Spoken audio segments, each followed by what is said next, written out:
Clown on the Roadside. A story written by Phil Humor. A gloomy day, a hitchhiking clown on the side of the road. Doesn't look very trustworthy, but that's what appeals to me. The balloons he holds in his hand promise me to float away from a dull life. I should take him with me, not hope for the best but the worst, let him show what he can do. But it turns out that he is friendly, naive. I'm angry. You can't even rely on the scam. Life usually screws you over reliably, but when it comes down to it, it suddenly has second thoughts, brings out its nice side, pretends everything is fine. It's not. I say the same thing to the clown. He looks at me with concern, wants to get out again. It's too late for that, my dear. I have a devilish smile on my face. It scares him. His fault? He had his chance. I burst his balloons, just like all my dreams have burst. I step on the gas. The clown panics. Life, do you want to play with me? You'll lose your stupid grin, that mask that hides sadness, the grotesque laugh that you have to keep even when circumstances don't allow it. I stop. In the forest. You had your chance. I was willing to let evil in. And what did I get? A grinning idiot. I wanted to go to the children's birthday party. I was booked, he stammers. All excuses. You could have been the bad guy. Epical opportunity wasted. Now unfortunately I have to be evil. He doesn't see it. The logic doesn't make sense to him. I've had a shitty day, but that's no excuse for the work I'm about to do. It's more of an introduction. I've always hated clowns. Good opportunity to get back at life, all that fake merriment that you have to pay for. Prescribed fun. Life is clownish. I finish my lecture. He is as white as a sheet, as far as I can tell under his mask. His pants, which are far too wide, must be hiding the shivering of his limbs. Yes, this is where our journey ends now. No more fun. You should have chosen a different costume, not one that is so challenging.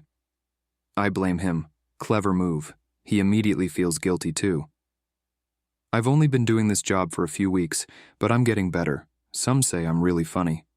Oh, come on, show me something then. I'm scared. I won't take that as an objection.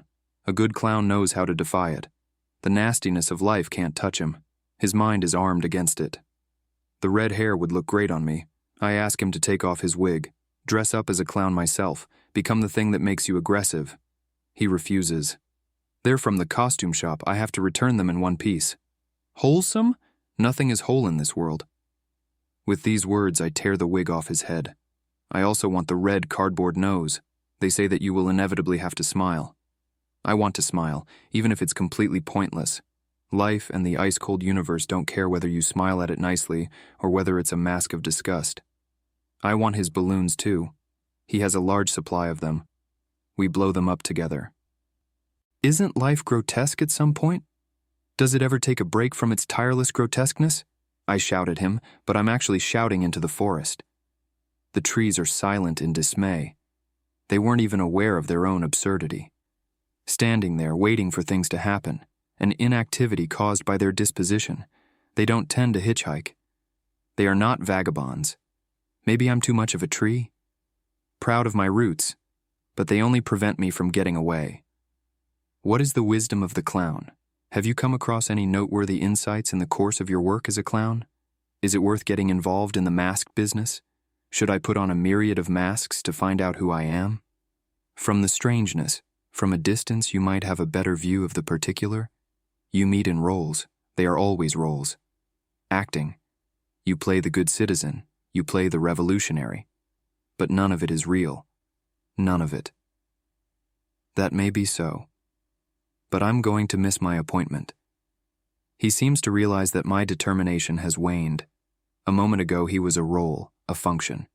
But now he has been unmasked to a certain extent by our acquaintance, becomes unpleasantly individual, confronts me as a person. You can't hate people. You only ever hate the function. You hate the antagonist, not the puny individual who has his quirks and faults. I drive him to his destination. No hard feelings. Nice conversation, enlightening. We should do it again.